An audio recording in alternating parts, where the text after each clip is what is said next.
नमस्कार लोकमित्र न्यूजमध्ये आपलं स्वागत आहे. सविस्तर बातमी. पाटोदा तहसील समोर शेतकऱ्यांचं रेणू पॉवर कंपनी विरोधात उपोषण चालू असून पाटोदा तालुक्यातील चुमळी आणि तांबराजुरी शिवारात रेणू पॉवर कंपनीनं मालकी हक्काच्या क्षेत्रातून कसल्याही प्रकारचा मोबदला शेतकऱ्यांना न देता परस्पर वीज वाहिनी, पोल आणि तार ओढून दिली आणि खोटे चेक दिला. या प्रकरणी गुन्हा दाखल करण्याची मागणी करत बाळू सोपानराव गोंदकर, संपत बेलाजी गोंदकर, अण्णासाहेब देविदास गोंदकर यांनी सोमवारी पाटोदा तहसील समोर उपोषण सुरू केले. बुधवार दिनांक 10/12/2025 रोजी माननीय उपविभागीय अधिकारी आणि माननीय तहसीलदार यांनी शेतकरी आणि कंपनीच्या अधिकाऱ्यांशी सविस्तर मिटवण्याचा प्रयत्न केला. कंपनीनं काही वेळ मागितल्यानं उपोषण सुटू शकले नाही. यावेळी रामराव गोंदकर, शेषराव गोंदकर, मयुरी गोंदकर, गिरिजाबाई गोंदकर, सुभाष गोंदकर तसेच गोरख झेंड, अनिल गोंदकर, विष्णू गाडेकर, सुभाष सोनावणे, श्यामसुंदर वाघमारे उपस्थित होते. हे आपले बाबूराव जोडगे तर त्यांनी काय सांगितलं, आम्हाला वाट पाहिजे. वाटासाठी मला त्यांनी 22,000 चेक दिलं फक्त वाटासाठी. आणि त्यानंतर ते काय म्हणले, तुम्हाला बाकीचे पैसे 15 लाख रुपये पोल तारावडताना देऊ. तर तारावडताना त्यांनी सगळी हुकुमशाही केली. 15 लाखाच्या ऐवजी मला फक्त 2 लाखाचा चेक दिला आणि ते चेक पण खोटा चेक दिला. बचत गटात दिला त्यांनी चेक. ते चेक बी माझ्यासमोर 2 लाखाची चेक दिला. घटना काय म्हणले 224 घटना सांबार शिवार 224 घटना. आणि त्यातून ते रस्ता बी दिला आम्ही त्यांना. त्या रस्त्यासाठी त्यांनी मला 22,000 रुपये चेक दिला. आणि ते देता वेळेस त्यांनी माझ्याकडून सह्या घेतल्या कोऱ्या कागदावर. ते कधी बी काही कागद भरून आणत नाही, कोऱ्याच कागदावर सह्या घेतल्या. आणि मी खरं देत असताना त्यांना सहज सहाय्य करून दिलं, बाबा आपली माणसं चुकीचं काय सांगत नाही ते. आणि त्यांनी म्हणजे आता तुम्हाला पैसे तारा वाटताना भेटतात. तारा वाटताना फक्त त्यांनी मला 15 लाखाच्या ऐवजी 2 लाखाचे चेक दिले. बोगस. ते बी बोगस चेक दिले. आणि काही ठिकाणाहून त्यांना आम्ही पोल गाडताना मी सांगितलं की बाबा तुम्ही शिवाला पोल गाडू नका. जी काय हद्द आहे शिवाची 33 फूट असेल, 32 असेल, 2 फूट असेल, 10 फूट असेल, तर त्यांनी शेतकऱ्यासाठी रस्त्याला इतक्या अडचणी केल्या ते शिवालाच पोल गाडले. चुमडी तांबराव शिव नाही, शिवरस्त्याचा विषय तर तो आम्ही येतात ते आल्या मार्फत ते आम्ही बघू, मोजणी करून घेऊ. शिवाच्या हद्दीमध्ये आहे शिवरस्त्याच्या का हद्दीच्या बाहेर आहे? बरोबर, हद्दीच्या बाहेर असेल तर त्यांनी ते संबंधित कोणाच्या आणि शिवमध्ये असेल तर त्याच्यासाठी तो शासकीय रस्ता आहे आणि रस्त्यामध्ये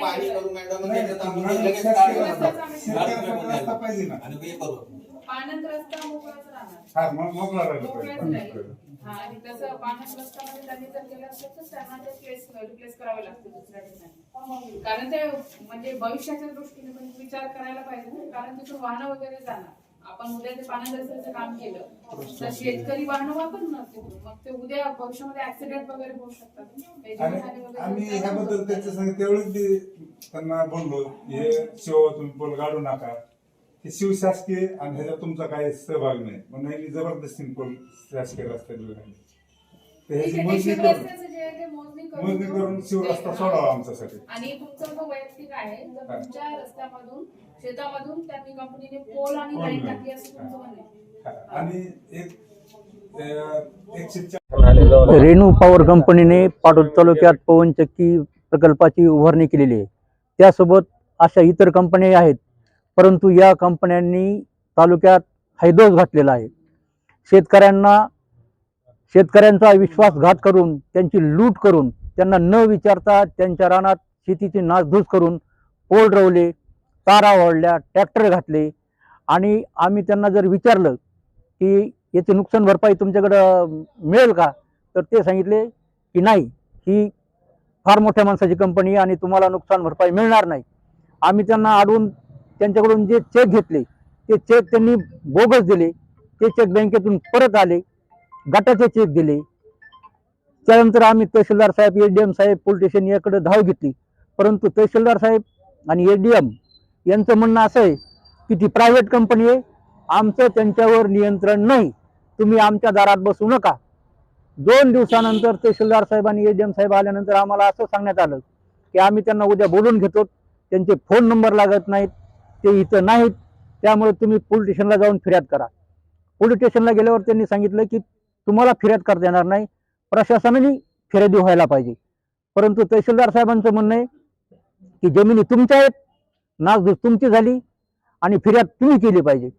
पोलीस स्टेशन म्हणतं प्रशासनाने केली पाहिजे आणि तहसीलदार साहेब म्हणते तुम्ही करा. याच्यामध्ये आम्ही असे कैशीत पकडलेले आहोत आणि पिळून गेलेलो आहोत. आमची अशी मागणी आहे की या पळवणूक करणाऱ्या कर्मचारी, अधिकारी, तहसीलदार, SDM हे सुद्धा याच्यात सामील असू शकतात या आमच्या पळवणुकीमध्ये.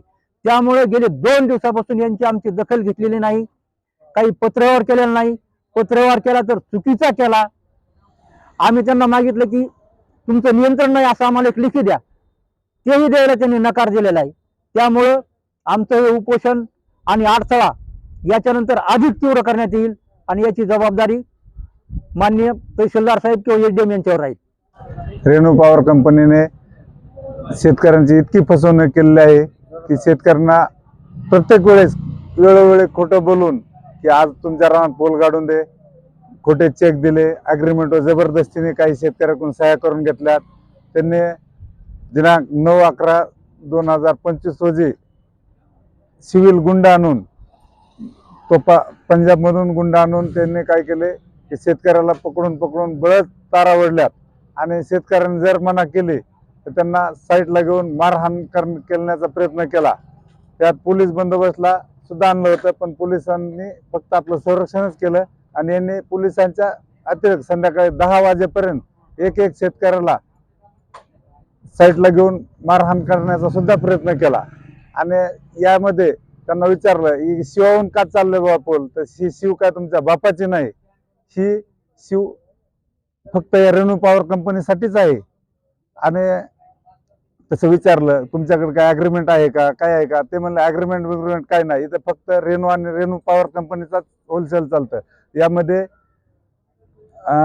बाबू जोडगे व माटकर या दोघांनी खूप जबरदस्तीने शेतकऱ्यांना जबरदस्ती करून हे पोलच्या तारा वगैरे ओढल्यात.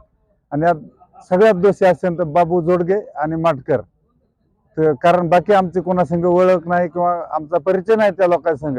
पण बाबू जोडगे आणि माटकरने 100% लोकांना दबावात घेऊन गपचिप अग्रीमेंटवर जबरदस्तीने सह्या करून प्रयत्न केला आणि तार ओढल्यात. तर याचा आम्हाला न्याय मिळावा, कारण मी पण एक माजी सैनिक आहे आणि माजी सैनिकावर अन्याय होत असेल तर याच्यापेक्षा दुःखदायक गोष्ट नाही.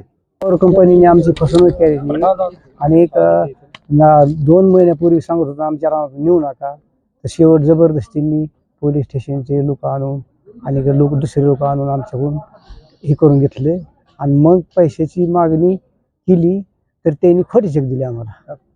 हा खोटे चेक दिले. चेक बाउन्स केले तर काय बँकेने माघार दिली.